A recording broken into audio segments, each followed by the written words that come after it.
بسم اللہ الرحمن الرحیم۔ السلام علیکم، کیسے ہو پیارے بچوں؟ امید کرتی ہوں خیریت سے ہوگے۔ تو جناب آج ہم پڑھیں گے ایک بڑی دلچسپ سی کہانی آپ کے صفحہ نمبر 60 کے اوپر، اور اس کا عنوان ہے دانش مندی۔ دانش کہتے ہیں عقل کو، یعنی عقل مندی، انسان کے جو ویٹینس ہے نا اس کو کہتے ہیں، سمجھداری انسان کی، اس کے بارے میں یہ کہانی ہے۔ تو اپنی کہانی شروع کرتے ہیں۔ پہلے ہم کہانی پڑھتے ہیں اور اس کے بعد اس سے متعلق ہم تفہیم کو حل کریں گے، ٹھیک ہے؟ تو یہاں پر ہمارے پاس کہا جا رہا ہے کہ دور کسی گاؤں میں ایک بوڑھا تنہا رہا کرتا تھا۔ اس کے بڑے سے گھر کے ساتھ کھیت اور پانی کا حوض بھی تھا۔ ایک روز اسے خیال آیا کہ میرے انتقال کے بعد گاؤں کے لٹیرے میرے کھیت پر قبضہ کر لیں گے، اس لیے بہتر ہے کہ کسی سمجھدار اور محنتی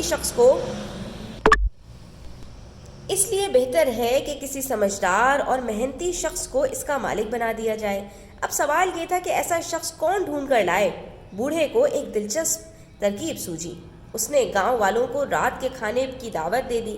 جب سب گاؤں والے اس کے گھر جمع ہو گئے تو اس نے اعلان کیا کہ وہ اپنی تمام جائیداد اس شخص کے نام کر دے گا جو حوض میں سے تارے باہر نکال دے۔ یہ اعلان سن کر کئی لوگ آگے بڑھے، مگر ہر ایک نے یہی کہا کہ حوض میں نظر آنے والے تارے آسمان پر چمکنے والے تاروں کا عکس ہیں، بھلا انہیں کیسے باہر نکالا جا سکتا ہے؟ یعنی کہ وہ تو صرف جو ہے وہ ایک عکس ہے، جیسے ہمیں شیشے میں اپنا عکس نظر آتا ہے، اسی طرح پانی میں بھی جو ہے وہ تاروں کا عکس نظر آ رہا تھا، تو ان کو کیسے یہاں سے نکالا جا سکتا ہے؟ بوڑھا ہر ایک کا جواب سن کر مسکراتا رہا۔ کافی دیر گزر گئی مگر کسی کو کوئی ترکیب نہ سوجھی، یعنی کسی کو کوئی بات سمجھ میں نہیں آئی۔ اچانک گاؤں کے ایک غریب کسان کا بیٹا آگے بڑھا جس کا نام دانش تھا، یعنی اس کا نام بھی دانش تھا، اور نام کی طرح اس کے نام کا اثر بھی تھا اس میں۔ اس نے کہا کہ وہ بوڑھے کی خواہش پوری کر سکتا ہے۔ سب لوگوں نے دانش کا مذاق اڑایا، مگر بوڑھے نے اس کی حوصلہ افزائی کی، یعنی اس کو موٹیویٹ کیا کہ ہاں ٹھیک ہے، دیکھتے ہیں کہ تمہارے اندر کتنی جو ہے وہ عقل ہے۔ دانش نے بوڑھے سے ایک بالٹی مانگی اور حوض میں اتر گیا، ٹھیک ہے؟ اب اس نے کچھ ترکیب سوچی ہوگی، اور اب وہ پانی کی ایک بالٹی لے کر حوض میں نکل گیا۔ وہ بالٹی سے حوض کا پانی نکال کر باہر پھینکنے لگا۔ سبھی دانش کو بے وقوف سمجھ رہے تھے، اس لیے کسی نے بھی اس کی مدد نہ کی۔ آخر کار دانش نے حوض سے سارا پانی نکال دیا اور بوڑھے کو کہا، یہ لیجئے جناب، آپ کے حوض سے تارے نکال دیے ہیں۔ لوگوں نے دیکھا کہ جب حوض سے پانی نکل گیا تو وہ خشک ہو گیا اور یوں تارے بھی غائب ہو گئے۔ بوڑھا اس لڑکے کی ذہانت اور محنت سے بہت متاثر ہوا اور اپنا پورا کھیت اسے انعام میں دے دیا۔ تو یہاں پر اصل میں تو تارے جو تھے وہ پانی کی وجہ سے نظر آ رہے تھے، جب پانی ہی نہیں رہا تو تارے بھی غائب ہو گئے، اور بوڑھے نے یہاں پر کیا کہا تھا کہ تارے اس میں سے نکالنے ہیں، تو تارے خود بخود نکل گئے۔ تو بچوں آپ کو کہانی کیسی لگی کامنٹ سیکشن میں ضرور بتائیے گا، اپنی رائے کا اظہار کیجیے گا۔ اور اب آ جائیے سوال اور جواب کی طرف۔ تو دیکھتے ہیں ہمارے پاس پہلا سوال کیا ہے کہ بوڑھا شخص کہاں رہا کرتا تھا۔ اب ہمیں یہاں پر ہی پتہ لگانا ہے کہ بوڑھا شخص کہاں رہا کرتا تھا، تو ہمارے پاس پہلی ہی سطر میں یہ جواب موجود ہے کہ دور کسی گاؤں میں ایک بوڑھا شخص تنہا رہا کرتا تھا، ٹھیک ہے؟ تو ہم یہاں پر کیا بتائیں گے کہ کسی گاؤں میں ایک بوڑھا شخص رہا کرتا تھا۔ جتنی بات پوچھی ہے بس ہم نے اتنی ہی بات بتانی ہے۔ اس کے بعد اگلا سوال، بوڑھے شخص نے اپنا کھیت کسی محنتی شخص کو دینے کا فیصلہ کیوں کیا؟ کیوں اس نے یہ چاہا کہ میں اپنا جو کھیت ہے وہ کسی محنتی شخص کو دے دوں؟ یہ فیصلہ اس نے کیوں کیا؟ پہلے جملے پڑھ لیتے ہیں۔ ایک روز اسے خیال آیا کہ میرے انتقال کے بعد گاؤں کے لٹیرے میرے کھیت پر قبضہ کر لیں گے۔ تو یہاں پر ہم اس کا جواب کیا لکھیں گے کہ ایک روز اسے خیال آیا کہ اس کے انتقال کے بعد گاؤں کے لٹیرے اس کے کھیت پر قبضہ کر لیں گے، اسی وجہ سے اس نے کسی محنتی شخص کو اپنا کھیت دینے کا فیصلہ کر لیا، ٹھیک ہے؟ بوڑھے شخص نے اپنی جائیداد انعام میں دینے کی کیا شرط رکھی؟ اب یہاں پر ہمیں شرط ڈھونڈنی پڑے گی۔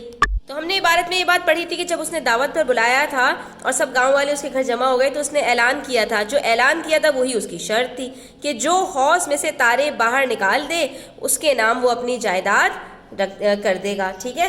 تو ہم یہاں پہ کیا کہیں گے کہ بوڑھے شخص نے اپنی تمام جائیداد انعام میں دینے کے لیے جو شرط رکھی وہ یہ تھی کہ جو حوض میں سے تارے باہر نکال دے گا وہ اس کو اپنی جائیداد کا وارث بنا دے گا۔ تو اس کا جواب ہم یہی لکھیں گے کہ بوڑھے شخص نے اعلان کیا کہ وہ اپنی تمام جائیداد اس شخص کے نام کر دے گا جو حوض میں سے تارے باہر نکال دے۔ اگلا سوال، بوڑھے شخص کی شرط سن کر لوگوں نے کیا کہا؟ تو لوگوں نے کہا کہ یہ کیسے ہو سکتا ہے، یہ تو چمکنے والے تاروں کا عکس ہیں، ٹھیک ہے، آسمان پر چمکنے والے تاروں کا عکس ہے، تو کون تارے باہر نکال سکتا ہے؟ اور اس کے بعد کسان کے بیٹے نے بوڑھے شخص کی فرمائش کیسے پوری کی؟ تو ہم یہ بھی دیکھ لیتے ہیں۔ تو یہاں پر بچوں آپ کو اپنے الفاظ میں ہی جواب لکھنا پڑے گا، کیونکہ یہاں پر تو ہمیں یہی بتایا گیا کہ آخرکار دانش نے حوض سے سارا پانی نکال دیا اور بوڑھے کو کہا یہ لیجئے جناب آپ کے حوض سے تارے نکال دیے ہیں۔ لوگوں نے دیکھا کہ جب حوض سے پانی نکل گیا تو وہ خشک ہو گیا اور یوں تارے بھی غائب ہو گئے۔ تو ہم یہاں پر یہی لکھیں گے کہ کسان کے بیٹے نے حوض سے سارا پانی نکال کر بوڑھے شخص کی فرمائش پوری کی، ٹھیک ہے۔ اچھا، اس کے بعد ہم سے کہہ رہے ہیں عبارت میں استعمال ہونے والے کوئی سے بھی 5 اسم ضمیر لکھیے۔ اسم ضمیر کہتے ہیں پروناؤنس کو، یعنی وہ تمام جو ہے وہ نام جو ہم کسی نام کی جگہ پر استعمال کرتے ہیں، یعنی وہ تمام الفاظ جیسے وہ، ٹھیک ہے، اسے، میرے، ٹھیک ہے، تو یہ سارے کے سارے الفاظ کیا ہوتے ہیں، یہ ہمارے پاس اس میں ضمائر ہوتے ہیں، ٹھیک ہے۔ اور اسی طرح سے پھر ہم یہاں پر کہہ سکتے ہیں کہ اس نے، تو یہ سب الفاظ ہم یہاں پر لکھ دیں گے۔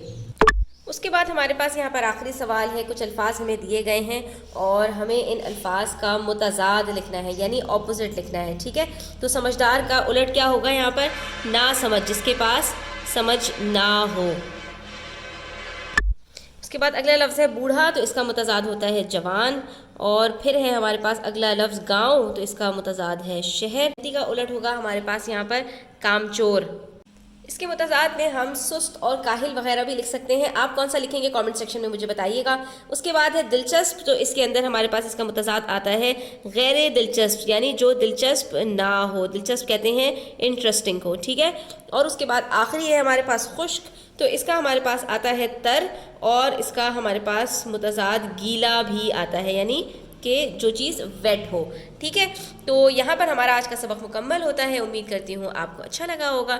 اگر اچھا لگا ہے تو ویڈیو کو لائک کیجئے، اپنے فرینڈس کے ساتھ شیئر کیجئے، اور چینل سبسکرائب نہیں کیا تو سبسکرائب کر لیجئے۔ اپنا خیال رکھیے گا۔ اللہ حافظ۔